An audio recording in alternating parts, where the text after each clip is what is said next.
আসসালামু আলাইকুম ওয়া রাহমাতুল্লাহি ওয়া বারাকাতুহু। আমার প্রিয় আওয়ামী লীগ,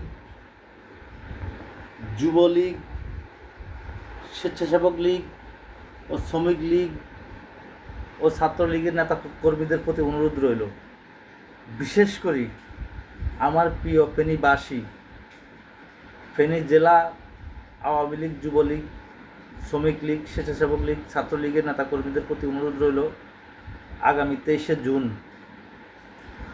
বাংলাদেশ আওয়ামী লীগের প্রতিষ্ঠাবার্ষিকী। এই প্রতিষ্ঠাবার্ষিকীকে কেন্দ্র করে প্রশাসন বট বাহিনী আপনাদের সাথে মব সৃষ্টি করতে পারে, আপনাদেরকে অ্যারেস্ট করতে পারে। তাই আপনারা নিজ নিজ অবস্থানে সেফে থাকবেন ও আল্লাহ আপনাদেরকে হেফাজত করুক। জয় বাংলা, জয় বঙ্গবন্ধু।